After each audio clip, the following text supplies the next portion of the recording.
I have a colon.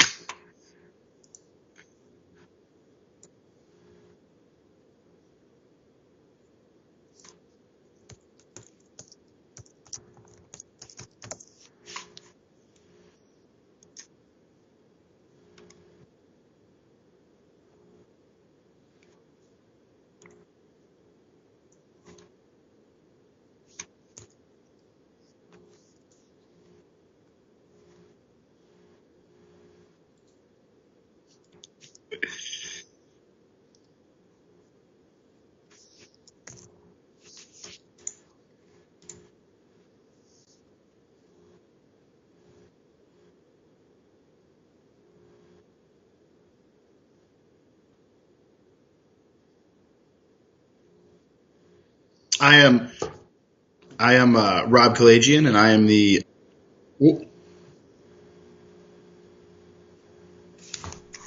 Okay, John, you just commented.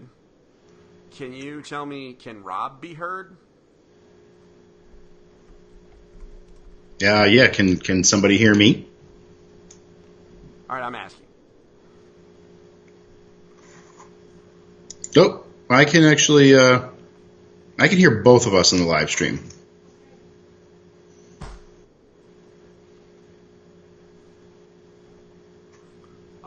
Okay, so he can hear Rob. John, can you hear me now?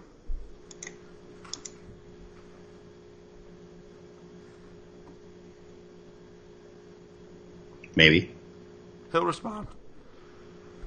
We're working out all the kinks. I'm using some new software.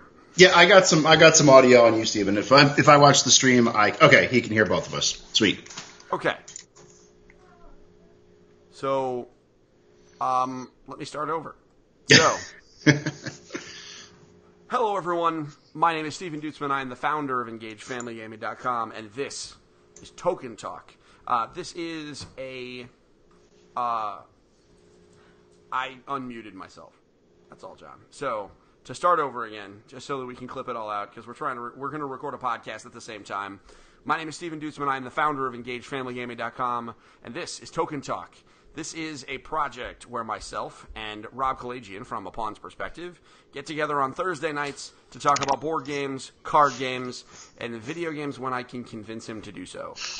And tonight, no such luck. Not talking about video games. We got a packed house. So, Rob, I have introduced myself, I think, 5 times on this stream alone.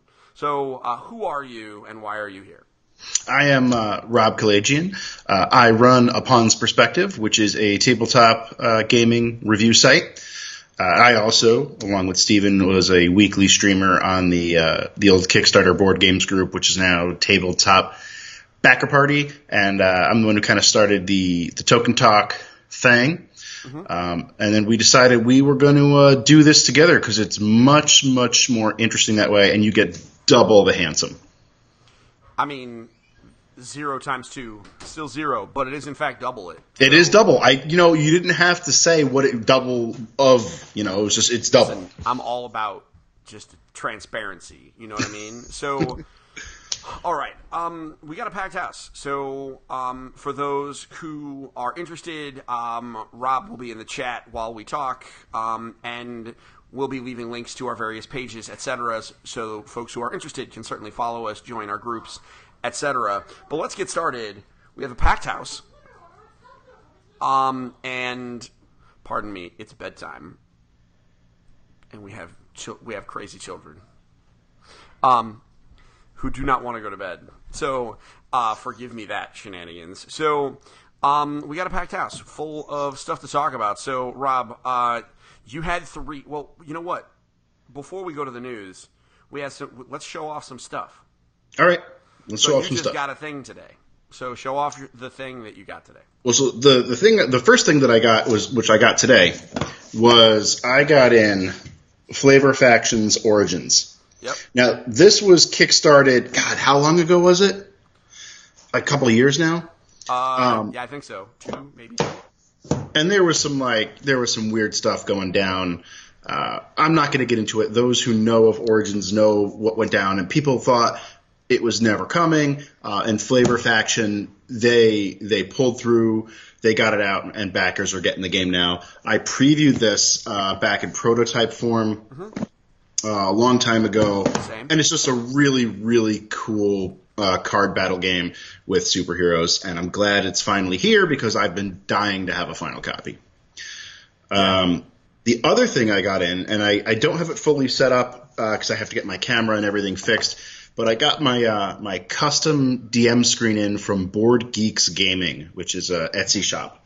And I had them make me a completely modular 5-panel DM screen. And the centerpiece of that DM screen is right here. Which is really nice. Let's just be real. I mean, really nice. This is mahogany. And that's not laser engraved. That's actually engraved in really nice. And the cool thing is all of these panels, all 5 of them have these 3 metal rails. So all of my panels actually go landscape, except for this one, which goes portrait. So I could stick all sorts of awesome stuff on there. Board Geeks Gaming, they're actually sponsoring Upon's Perspective now. And if anybody wants anything awesome from their Etsy store, you can use the code PAWN10, PAWN 10, for a 10% off. And I'll link in the show notes once we're done here. Yeah, that's really awesome. For those that are watching, don't be disoriented. I'm going to swap our cameras so that my head is under my logo and his head is under his logo. So check out this magic right here. That's probably a great idea. Boom. Oh, my beautiful wife is watching. Hi, babe. Hi. Okay, so check out that magic. Did you see it? It was just. I saw it. All right, so it's through the magic of live television on the internet. So I want to show off my thing. I also got a copy of Origins, but I did not bring that. I have a special project to do. I also don't have a fancy DM screen, although I'm going to talk to him. I need my own fancy because that would look real good with a rocket on it. Let's be real. That would look real good with a rocket. But I have this right here. This is the Rise of the Combiners, the Transformers collectible card game. Hasbro was gracious enough to send me an entire box. Now, we are recording an episode on Saturday morning of we haven't figured out what to call it yet. I'm going to work with the kids because it's basically going to be me and as many of my children. Wolfpack Rules. If you used to watch WCW, you know what I'm talking about. Or we're going to freebird it if you want to be the New Day. I don't know. We're going to just, whoever shows up, we're just going to open up all the games that we've gotten and do it all at once. And I think we've got a decent-sized stack. So we're just going to wait until we have some stuff. And this Saturday, we're going to open 29 packs of it. And the reason it's 29 is there's 30 in a box. And I'm going to open one right now. So here we go. So, Rob, you have opened these, and you've played this. You've also played this before. So while I kind of do some of the non-entertaining stuff, and I can't figure out how to put myself in camera, why don't you talk a little bit about what the game is? What do you think of Transformers, the collectible card game? So I have 2 very different thoughts in the game. So they do have the starter set, which is a bunch of Autobots and some cards. And it's inexpensive, but it's the basic rules, which are kind of lame. Okay.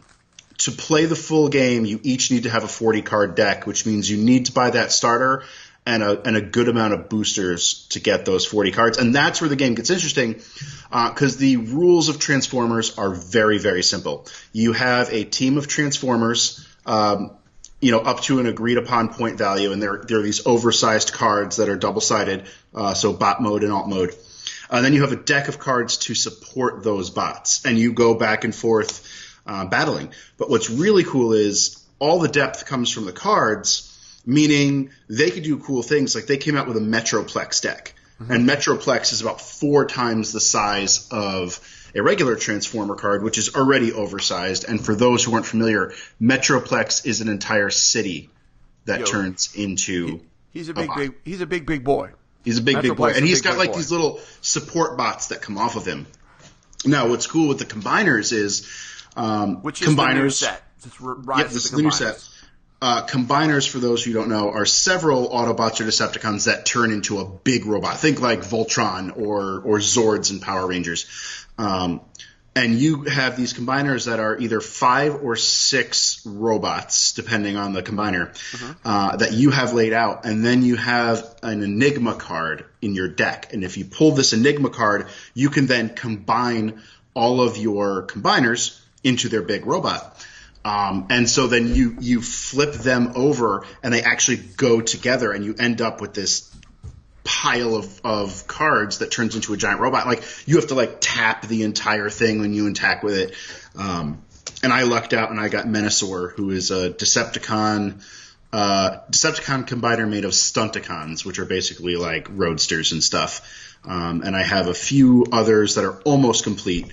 But this is an awesome set, and it's a great game because it's good for kids, but it's definitely got a lot in there for those of us who grew up, in the G1 era, and it's great because Hasbro owns Wizards, which means Wizards has the rights to use just about everything, and they even have the rights to create some new original artwork, which is really cool. So you have kind of some old school artwork and then some really cool original artwork on these cards. Yeah.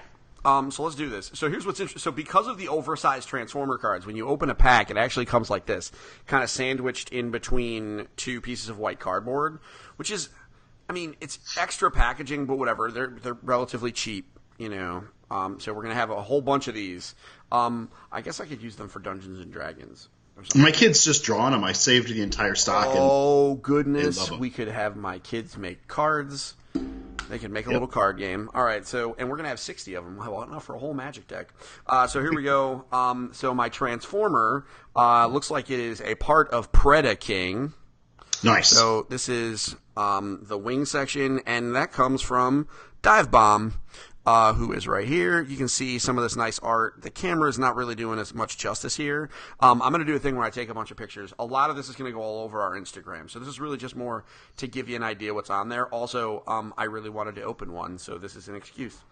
And that's the cool part is, like, normally the Transformers are the full size of that card, but to make the combiners work, the cards actually fold in half. And so when it's folded, you've got your Autobot and your bot and your alt mode, and then when you unfold it and flip it, you've got your piece of your combiner. So they really make it work. You could tell they thought this through from the beginning. Absolutely. And then, so looking at the cards, the actual cards in there, there's 1, 2, 3, 4, 5, 6, 7. One of them is actually Fling. Now, here's what I'm going to talk about, right? Okay, I'm going to look at Fling. So there is a Fling card. Now, here's what's I kind of dig about this. Fling is a Magic card. And the art looks incredibly similar to this one. Now, this one is Wheelie with his slingshot shooting at a dinosaur. That card should burn. You should set it on fire just because it has Wheelie on it. You don't like Wheelie, whatever. I mean, Wheelie is fine. He's fine. No, he's not. And then we got Primary Laser. Little, is that Prowl? Let me see. Prowl, right? I mean, it's either him or Blue Streak, right? Because it's hard to tell without seeing their chest. It's hard to tell just because it's not zooming right. I don't think it's Prowl, though. It could just be a generic dude. And, yeah, they don't have names on them. And then we have Spare Parts. That's one of the Stunticons. No doubt about that. And then Enforcement Batons, because basically the cards are weapons. If you see a child T-posing behind me, sorry guys. The cards are like weapons and energon cubes and other kind of augments for the robots, because the robots are the ones doing the damage. The cards just kind of help them. And so here we go. We got Enforcement Batons. And that's definitely, that's got to be Blue Streak. Oh, that was weird. No, my logo just popped up over my face. Oh. Go away. Guy here. He's trying to take the Switch that is right next to me, even though he knows that it Gremlins. is well past time. And then Mounted Missiles. Yeah. And evasive maneuvers. Oh, look at that. We got a little, we got some Springer in helicopter form. Nice. I'm really hoping they eventually come out with a Grimlock kick butt card where he's just ramming into Unicron's butt. I'm sure that they will. Me Grimlock kick butt. Yes. And then the last one, Noble's Blaster. It's an Autobot only card. So yeah, here we go. I mean that is pack 1 of Transformers, the card game. This is, the art is cool. This is definitely for Transformers fans. Like, this game is not gonna hit. It's not gonna hit random collectible card game people that aren't Transformers fans. But I really don't think Hasbro cares. Like, this was not in the Hasbro gaming section. This was in the Transformers section at Toy Fair. And so yeah, and all the packs are about this big. They're all kind of oversized. And yeah, I cannot wait till Saturday morning when I get to open 29 of them with the help of my kiddos. And then at the end of this month, they're coming out with the Devastator deck. Yeah. Which is the only way to get Devastator, who is he was the first and pretty much the coolest combiner ever. I mean, yeah. Pretty much. I agree with this. So, all right. So I think that's all our showing off today, our bragging rights, as it were. So let's get to the news. I've got 2 things, you have 3, so why don't you start with the first item of news today?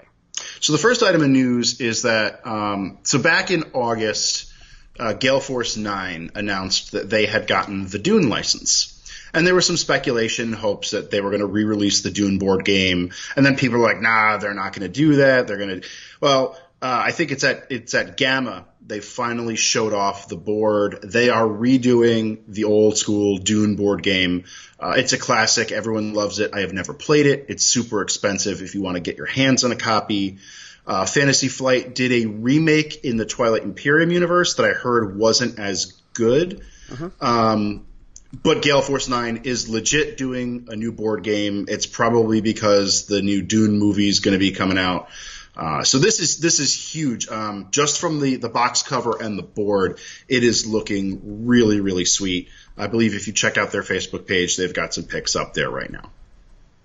Okay. Yeah. The spice must flow. You know what? Dune is such a blind spot for me. I did all 15 Dune books a couple of years ago in audiobook form. And they get really, really weird. But I enjoyed them. There's some, slower ones, but overall the series as a whole is really cool. I'm happy that it makes you happy. It makes me happy. Then that makes me happy. So, let's see here. So, Colin says, I heard great things about Rex, the Fantasy Flight Games Dune reskin. I have actually not heard about that one, Colin. But Fantasy Flight Games, they're top notch, so it's really hard for them. I really haven't played too many games from them that are bad. The issue is sometimes their games are just a little crunchy for me.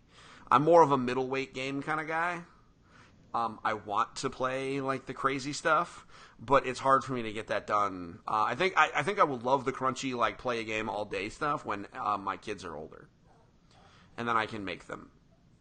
Because I don't have captive audience. Because the games that I want to play, I want to play Twilight Imperium, I want to play some of this other hard stuff, but I would buy it and I would never be able to play it. You need to get yourself a copy of Cthulhu Wars, because it looks like it'd be huge and crunchy, but it's huge and fairly light. Except for the fact that I really hate Cthulhu. The whole H.P. Lovecraft stuff is so garbage. I can't. Cthulhu's awesome. But thanks for the question, Colin. Is that available? Let me look. Let's see. It's older. I remember it came out, years ago, so I don't know if it's still available. But hey, Colin, again, man, if you love that's sweet. I am excited for another actual Dune. Oh, here we go. Oh, it's set in the Twilight in the Twilight Imperium universe. Yeah. Right now, it is about $65 on Amazon. which really, for a Fantasy Flight game, that ain't bad. That's not bad. No, That ain't bad. I have not heard about it, but I will definitely take a look. Because who knows? It could be kind of rad. Okay, so that is your news. That Gale Force 9 has finally... So the Gale Force 9... So they have Star Trek. Now they're doing Dune. Do they have Star Wars? I don't know, but I think they do have Doctor Who. Oh. Do they have anything that... Do they have anything that matters? Oh, dude, I'm going to smack you. I'm Next sorry. time we meet, there's going to be some smacking. Are we going to fight? We're gonna fight. We're fighting. We're fighting. I'm sorry. That was 100% trolling. And everyone knows that. But I am not a huge Doctor Who fan. Yeah, I mean, well, I think Twilight Imperium, because Colin says that the Rex game kind of flew under the radar, and I think that kind of makes sense. Because John's getting mad. He's John Roble is he's whoa-whoa-whoaing at me because I just threw shade at Doctor Who. Sorry, man, don't care. So it's interesting that a Fantasy Flight game would fly under the radar, but I think that happens with them just because sometimes their stuff it's like static, right? Like they just put out so much all at once. Like it's really hard to keep up with it. And I think Twilight Imperium is known for being Twilight Imperium. So as soon as you're like, we're going to make this game that's Twilight Imperium, but it's a reskin of something else. Like I think that would just, I think that might just kind of bother folks. Cause like, I think a lot of people, myself included, like if I wanted to play Twilight Imperium, I'm going to play Twilight Imperium. You know what I mean? It's really interesting. And you know, because it's so long, Colin, and that's the issue, is that it's so long. And my problem is I would absolutely be able to play it like with the general, but she hates space stuff. I mean, and it's kind of about space. Like space happens in Twilight Imperium. It's kind of like a big deal. So it's I mean, it happens a little bit. Yeah. So it's we can. It's just a scotch. There's a scotch of Just space. a tiny bit of space. A tiny bit of space in Twilight Imperium, but it's like. But what are you going to do, right? I mean, eventually I will have a built-in audience. And when that happens, Colin, you can come on up and we'll play. Or I'll come to you. We'll figure it out. Colin is a dude that I have LARPed with in the past, and I believe I might be LARPing with at some point in the future because I'm back. I have some announcements for Alliance to make later. So I can't officially make them yet, but I guess I'm making them pseudo here because I can kind of, what are you going to do? I do what I want.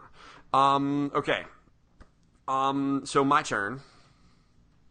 How about this for wacky? Restoration Games announced their newest game. It's coming out at Gen Con, and it is a game called Unmatched, which is, here's what's crazy about this. Unmatched Battle of Legends. What? Unmatched Battle of Legends is a reskin, or a refresh, or a restoration, if you will, of Star Wars Epic Duels, which came out around when the prequels were around. Like in that neighborhood, I think between 1 and 2, I think that's the time frame. And what's interesting is it is a mini tactics game where you control dudes on a map and you're moving around. You have cards that kind of help you battle. It is a precursor. That game was a precursor to HeroScape. Like later on, like those were the bones of HeroScape. So they have taken the bones of HeroScape and remade it into a game. Now, Unmatched is a game that is kind of going to be a living title for Restoration Games because they intend to release multiple expansions for it. There is... Yeah, I have a kid flossing behind me. So it comes with 4 characters. And then there is a expansion, right? There is an expansion that is coming out around the same time with 2 characters. And then this fall, there is a limited edition that has 2 more characters. So I'm just going to read this right from the website. Unmatched is a miniatures dueling game featuring fighters of all kinds. From the page to the screen to the stuff of legends, each hero has a unique deck of cards that fits their fighting style. You can mix and match fighters from any Unmatched set, but remember, in the end, there can only be one winner. So basically, this is an engine thing. Like, you buy Unmatched, you get all the expansions, you can keep playing guys. It's kind of like Heroescape, which is what it is. The first 4 characters are King Arthur. So he's one hero. He has a deck of his own unique deck. Alice from Alice in Wonderland. Medusa. And Sinbad. But not the comedian. Not the comedian Sinbad. Although, let's talk for a minute. It would be really funny if in this miniatures war game, like you had Sinbad the comedian. Sinbad the comedian comes out hilarious with like his silk shirt. It's got to be like mustard yellow, obviously. And he's just out there telling jokes, and he would absolutely be like an area control guy, because if you get too close to him, he's going to make you laugh. Yes. While we're on the topic of Sinbad, can we? Good night, B. While we're on the topic of Sinbad, let's talk about Aladdin real fast, because I read something on Twitter today that suggested that instead of casting Will Smith as the genie, they should have cast Sinbad as the genie. I think that would have been fantastic. And now I can't unsee it. Like, as happy as I am with Will Smith, like, I can't unsee Sinbad. I mean, he's not even, like, around anymore. Like, is he? I mean, he's around. He just is kind of not super relevant, but it's okay. But anyway, that was a bit of a segue. So how about this? So I went through the first pack, the ones that come with the base game. The first expansion pack is Robin Hood versus Bigfoot, which I think is kind of an entertaining matchup. Kind of vanilla though, right? Like Robin Hood, of course Robin Hood is going to be in this game. Like, I think that makes perfect sense. Bigfoot is a little bit of an edge case, but I think that makes sense also. But the limited edition one coming out this holiday, now that's where it gets spicy. Because this holiday, limited edition, Bruce Lee. Now that's rad all by itself. I would totally have Bruce awesome. Lee v. King Arthur. But wait, it gets better. Buffy the Vampire Slayer. So we got Bruce Lee and Buffy the Vampire Slayer thrown in here. I will absolutely first pick Buffy the Vampire Slayer versus Medusa. I think she could absolutely. I'm sure there was an episode like that. Or Buffy the Vampire Slayer versus Alice in Wonderland. They all have really awesome miniatures with cool sculpts. Alice has this giant like kitchen knife thing. And the decks kind of have unique powers, unique abilities. I've known about this game for a while, and I just couldn't talk about it. Now, is the Alice like American McGee's Alice? No. So she's just Alice with a big knife. She's Alice with a big knife. But no, it's not American McGee's Alice. You know what she looks like? And folks, the way you can get to this, I'm going to actually put the link in the chat if people are... and then, yeah, so it's right here if you want to go take a look at it. But basically, she looks, she's got like an undershave, and she's like look real mad, and she has a giant knife. It seems kind of cool. I mean, I'm in, right? I mean, I guess we got really, it sounds cool. What do you think? Is this something that's on your radar? It's coming out. This is definitely something that's on my radar. Epic Duels is one of those games that I never got to play, kind of like Queen's Gambit. That I've always wanted to, and I like the idea that they're going to be releasing like these character packs, and I'm keeping it in my heart of hearts that we get like a Volcar from Fireball Island versus like Godzilla. I mean, I think Volcar clearly couldn't go in the base pack. Right? No, like that's a little navel gazing. Like, yeah, let's just put our own stuff in there. But I think that makes sense. Yeah, like they've got stuff from their other games they could put in. I mean, and they also don't necessarily need to make him part of a 2-pack. They could 100% do just a promo that is like a Volcar statue with like its own cards. Like they could just do its own standalone expansion. That's true. That's true. This feels very you know what this feels like to me? This feels like it's going to be collecting this is going to be similar to Sentinels. Where it's like, it's just like, all right, gotta get the expansion. Even though I'm not going to use these characters, I have to get it. And you have to get it, yeah. And so, but I'm excited. I can't wait. This is what people have been asking them to remake Heroescape forever, and they were like, nah. This is as close as they can get, I think. Because Heroescape is super expensive to make because of the plastic. This they could do. I mean, the characters fight on a board with a grid, and they could release new boards.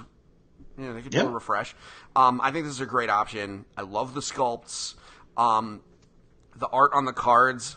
All the decks are super unique, and what's really cool about them is they all have their own unique color schemes, and I think that really adds to it. Like Sinbad is blue and orange, and King Arthur is red and black, and Medusa is green and black, and Alice in Wonderland is pink, blue, and black, which is super appropriate. I dig it. I think this is going to be a lot of fun. I'm excited. I'm totally pumped. Yeah.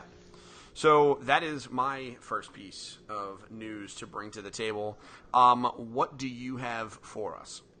So next, I'm big into D&D, and there has been the Artificer class for quite a while.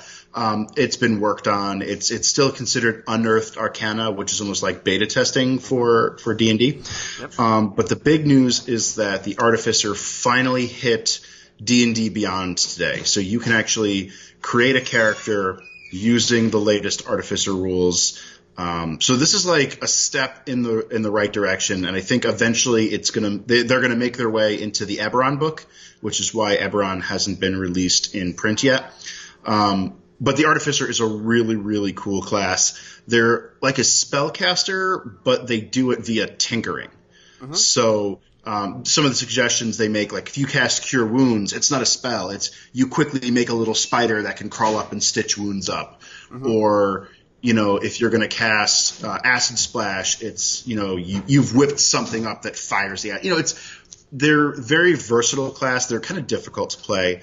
But it's really cool. They're on D&D Beyond now. So you get your core classes. You've got Matt Mercer's Blood Hunter, and then now you've got the Artificer from Unearthed Arcana. And I think it's a huge step, and hopefully we'll see that class officially released soon. Yeah, there's a video that came out. They pretty much said that it's coming to D&D Beyond, right? Like, right. This is happening. This is really just play testing and beta testing. I can't wait. I already. As it is, I read it today. If you go to Google and just search up Artificer, look up Dungeons and Dragons Artificer, you'll be able to find it, and you can get the PDF. In fact, I'll just throw the link in the chat. Why am I being lazy? And I've read it, and Colin, how about I just show you right now? And Colin, yeah, I think that's why it's been taking so long. Colin said the Artificer is tough to design. It is a complex class. All right, guys. And I think it's definitely a balancing issue because they seem like they could be completely OP. But I think the latest rules they're getting there. It's looking pretty tight. Fancy. Oh, okay. Look at this. I can actually show what's on my screen. Don't mind my garbage. This is just. This is through the miracle of television. So here we go. This is the unearthed. Well, you know what? While we're here, let's look at Unmatched real fast. Pardon me going backwards. I didn't realize how easy it was to do this. Again, guys, I'm using a new piece of software, so I have no idea what I'm doing. This is 100% by the seat of my pants. So this is the art for Unearthed. Or not. Yeah, is it or no, it's Unmatched. So you know what I mean when I look at this. Absolutely gorgeous. These are the sculpts. We don't have the Bruce Lee or Buffy the Vampire sculpts yet. I love Bigfoot with the big tree, though. That's real rad. Okay, so let's go to the Artificer. So it's playtest material. It's not officially part of the game. So, for example, it's not legal in Adventures League events. However, if you don't play Adventures League events, then you can use this whenever the heck you want. And for me, we're actually working on a campaign. We're going to be getting a campaign started with my family very soon. For me, this is a legal class. I'm allowing it. If this class makes one of my kids more excited about the game and more likely to play, then I am all in. And totally. This is one of those. That's the trouble that families sometimes have, right? Like for us, grown-ups, if you have a dedicated gaming group, maybe limitations are the trick, right? Because, a lot of grown-ups that have played Dungeons & Dragons have played everything. But for kids, sometimes the trick is kind of getting them to the table. And so I really think that Artificer is cool enough that it might be interesting to the right kid. I showed, basically, when I was like, hey, Jake, this guy gets to make a turret, and he can build a gun. And he was like, all right, I'm sold. When do I get to do this? And I was like, all right. So this is the ability chart here. I don't know that it's going to be all that easy to see, but basically one of their tricks is at level 1 they get magical tinkering, which is basically they can take a non-magical object and make it do cool stuff. For example, they can make it shed light for a 5-foot radius, so it's almost like a mini torch. They can make it so whenever it's tapped by a creature, it emits a recorded message. So it's kind of neat. Like way to pass it. It's just like a really neat, like you can be creative with that. It encourages creativity, but it's never going to break any encounter, I don't think. Right. Or you can make it so the object continually emits your choice of odor. That obviously was Jake's 100% favorite part. He's like, so I can make I can make someone's backpack always smell like farts, and I was like, I mean, yeah, you could. And so the last one is a static visual effect appears on the surface, so you could make it be a picture, text. So you could do some cool stuff, like you can write on walls. He was very excited at the idea of making his brother's backpack smell like farts. Well, I mean, that's an exciting thing. I mean, for real. I get it. So, and then they get magic. They use the spell slots system. Yep. But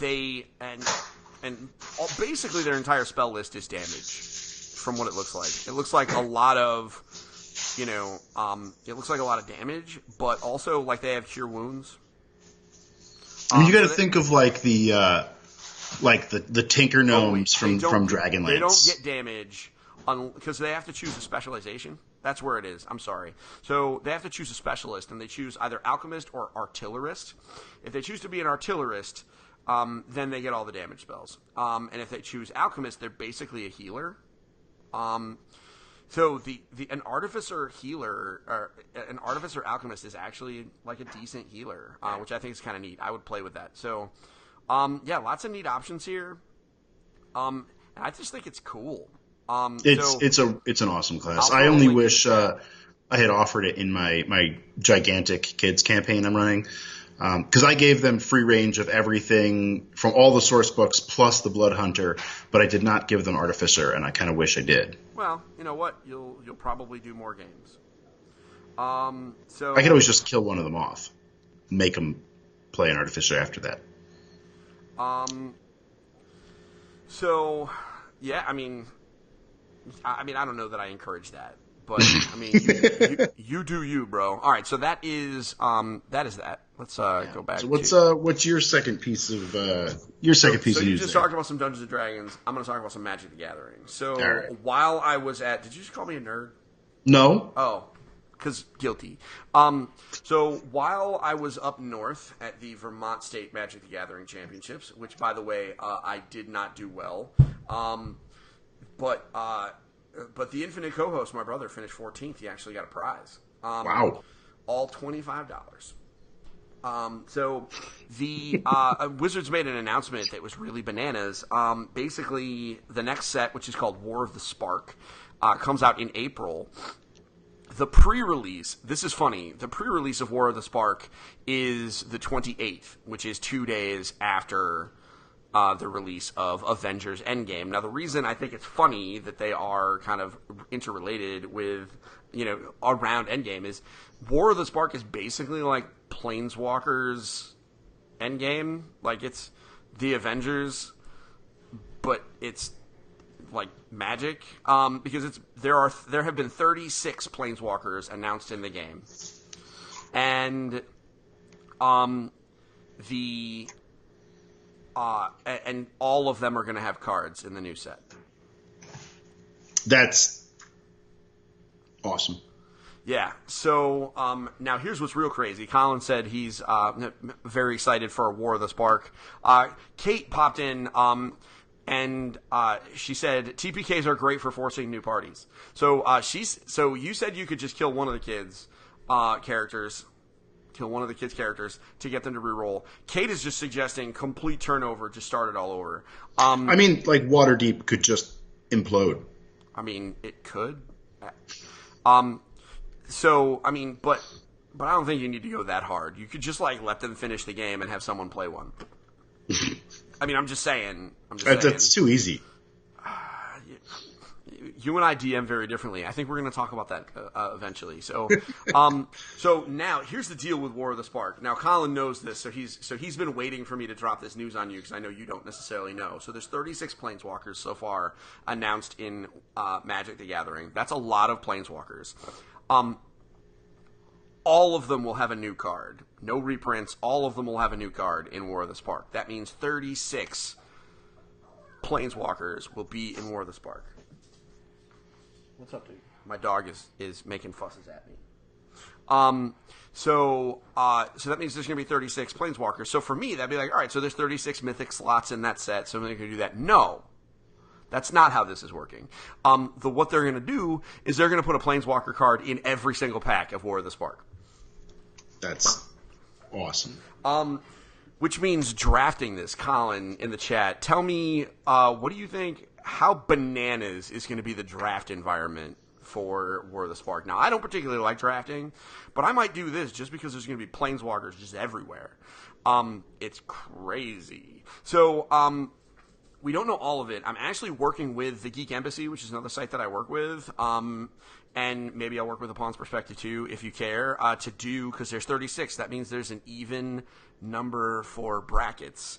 And I really kind of want to do like a March Madness / whatever tournament to with audience voting to determine who is the greatest, to determine who is the ultimate Planeswalker. Well, it's Jace. Yeah, you said that. Of course you would say that it's Jace. I think if we left it up to votes, yeah, it's going to be absolutely nuts. I think if we left it up to votes, I don't know. I mean, Jace is clearly a number one seed if we were going to do like the 36, right? But I think I'm still feeling okay that I feel good about the the other guys. I think Gideon has a chance. I think we can't sleep on.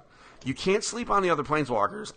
No, you can't. I will also vehemently vote against Jace because I hate that guy. Well, I mean, he's not a great guy, but he's definitely like the best. Throw your votes in the chat as to who you think is the greatest Planeswalker while we talk about this a little bit. So yeah, Ob Nixilis will be in there. He's gonna have his own card. I mean, Elspeth gonna have her own card. Tybalt, Colin, get out of here with that weak T-Bolt nonsense. T-Bolt, Colin, you're an embarrassment. T-Bolt was a 2-mana cost Planeswalker, and it was very exciting when they announced him, and he just didn't make it to be anything good. He's just kind of an embarrassing Planeswalker. There was that crazy one, I forgot the name, from the last of the Khans of Takir block.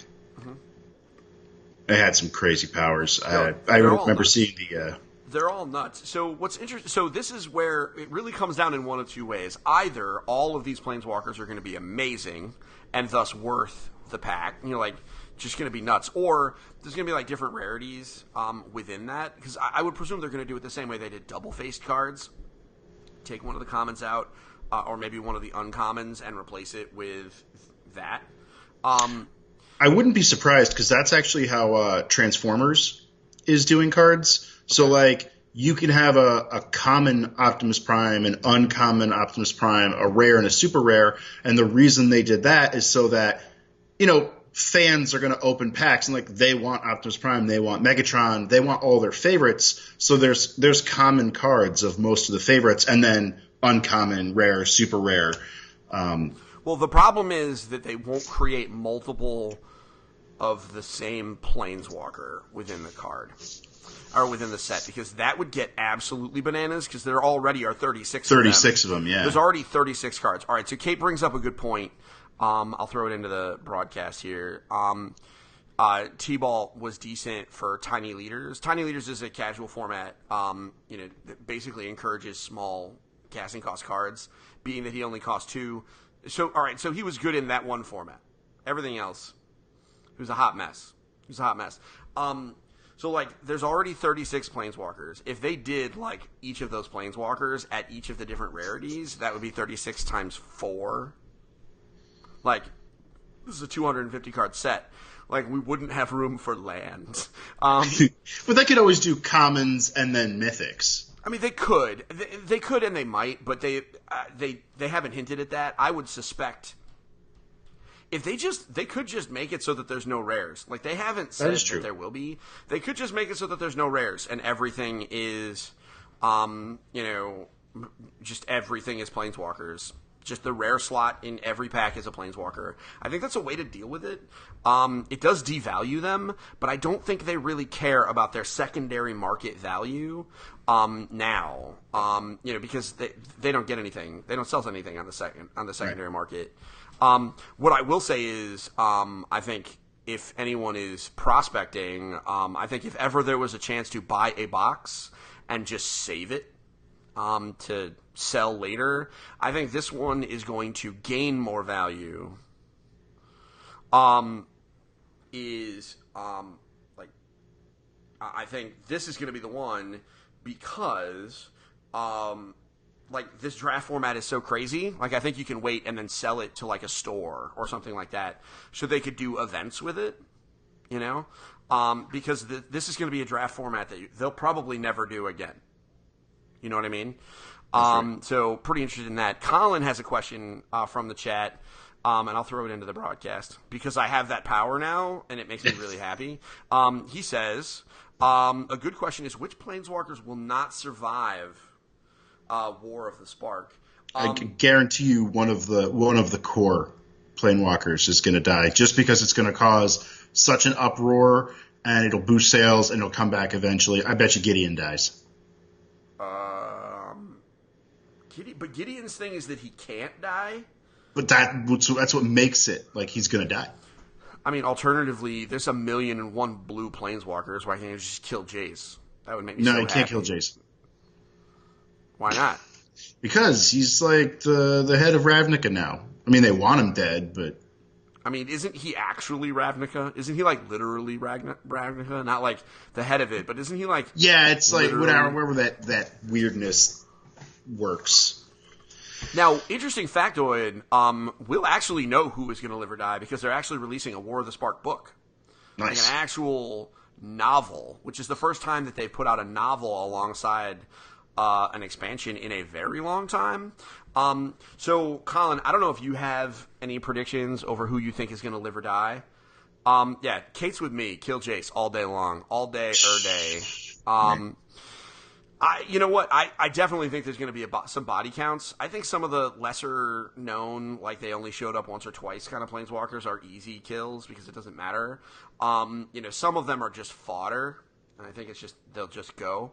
But as far as like the Gatewatch, I think the real question is like the Gatewatch, are they going to live? What's the big crazy dragon that's putting all this together with the horns? Who that guy? I don't know, but I think Nicol Bolas. Thank you, Evan. Nicol Bolas. I think Nicol Bolas is going to live. They might like trap him away and do something shenanigans, but I think he'll live. I think that the Gatewatch will survive. I don't think they're going to kill. They can pull a Transformers and kill all the most popular Planeswalkers, and then make all the really crappy ones the new main characters. So, yeah, maybe. I mean, I don't know. And then one of them's going to turn into like Rodimus Prime, and everyone's going to hate it. Okay, I'm going to be super real. Okay, if they kill, I don't know. Oh, Karn could die. I think that makes sense. I think that even makes story-wise because Karn would sacrifice himself 100%. But here's my thing. I would be like they could kill Jace. Nope. and replace him with Teferi. Because, like, if you need an iconic blue mage, like, Teferi is the dude. Yeah. So I got the peanut gallery behind me. Nope. Stop. And you also may not come in here. We are working. Oh, you lay the smack down. So yeah, so that, I don't know. Oh, Jace forever. This is this embarrassment.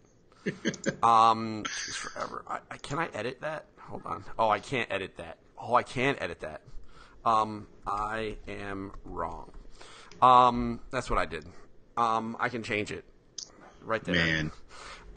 So yeah, it'll be interesting to see. I'll close that. That was rude. It was rude. It was funny to know that I can do that. So yeah. So that's my news story. I want to talk about Magic the Gathering. Because I think that's really neat. I think that I'm obviously we're going to find out more. They're going to make a bunch of announcements at PAX because they're going to have a panel for War of the Spark right before the next Mythic Championship, which is at PAX East. I can't imagine they kill Teferi. I mean, I think the chance of everyone dying is greater than 0, but I think Teferi has to live. He's iconic. Wouldn't it be cool if a member of the Gatewatch was a person of color? Like, I mean, I think Wizards is not stupid, and I think that would be a smart move. And they don't have to kill anybody. They could just, I mean, Jace is never going to actually die. He's a blue mage. Blue mage he just freezes himself in ice or some shenanigans and come back in 3 years. Like no one will ever actually die. This is like comic books. But I think you're right. I think this is this is the shakeup event, and this is how Wizards is going to introduce some more diverse qualities to the game, at least in the main line. Yeah, I mean, I think it just makes sense. I mean, they know what they have. They know what they have like going for them, right? Like they have, and they have 36 characters to choose from. They can do whatever they want. So that is, So that's my news. What do you got for me? My last bit is just anybody who follows my page or is in the Board Game Spotlight or the Board Game Group or anything like that. So I run a kind of like a side thing, which is hashtag You Are Welcome at My Table, which is kind of like a inclusivity, initiative in the tabletop area. And I make some T-shirts that I sell on Threadless, and then I donate all the money that they generate for profit to a charity.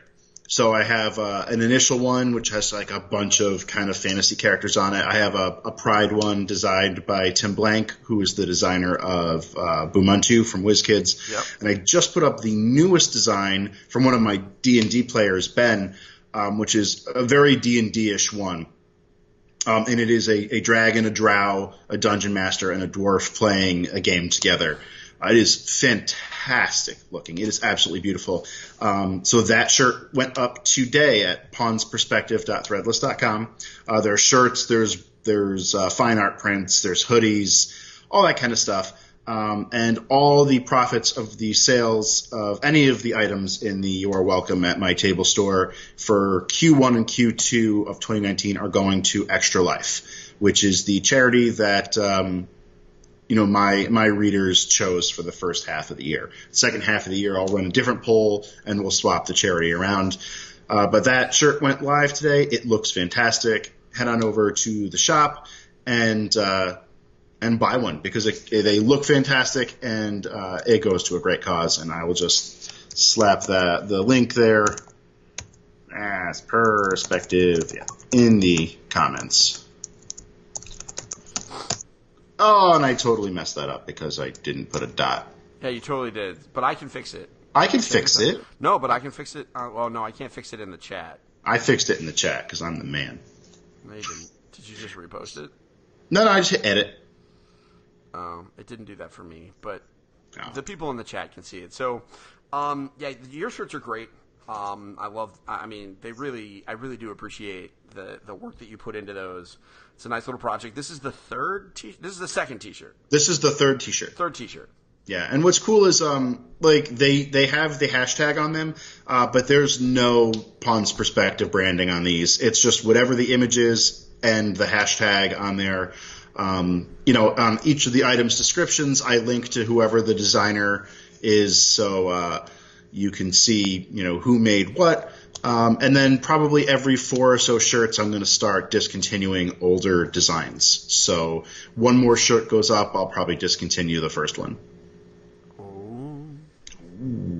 Supply and demand. Supply and demand. I mean, you got to make them limited. That's limited right. edition. So I think that's all the tokens that we have to talk about today. I think so. So everybody that has been here, Kate. I mean, I'm sure I've shared them before, but these are going to go into like our regular share rotation with the community manager. So you'll see them in the EFG group. At the very least, you'll see them on Submission Sundays, which are starting very soon, and that's when Rob gets to spam our group with all of his stuff. Sweet. This has been the first episode of Token Talk. We have graphics. We can do funny stuff with the chat. Next week, I'm going to try and figure out how to have like a cool overlay because I'm learning. But hey, we were able to, with just the click of a button, throw this Unearthed Arcana right up onto the screen. I'm a pretty big fan. So, folks, I hope you guys had a wonderful night. Thank you for joining us on our little experiment. We've actually had a pretty decent audience the whole time, so thank you very much for that. In the meantime, like Engage Family Gaming, make sure that you like A Pawn's Perspective, join the appropriate communities, which is both of them. We talk about different stuff. They are way more board, we do more video game stuff. They do far more board game stuff because that's their entire focus. But join both groups. We're not spammy. You know who we are. So I hope you guys have a wonderful night. And until next time, I'm going to say don't forget to get your family game on because that's my branding. Rob doesn't have a catchphrase. I do. You are welcome at my table. Oh, all right, that's fine. But that makes hold on though. But if you use that as your catchphrase, that means that hashtag is your branding. You can't do that. But it's but like Board Game Spotlight uses it a lot too now, so it's like I share the love. I don't know. Can we before we leave, can anybody in the audience, is it cool that he uses that as his catchphrase? I mean, it's a cool catchphrase. It's totally cool because I made it.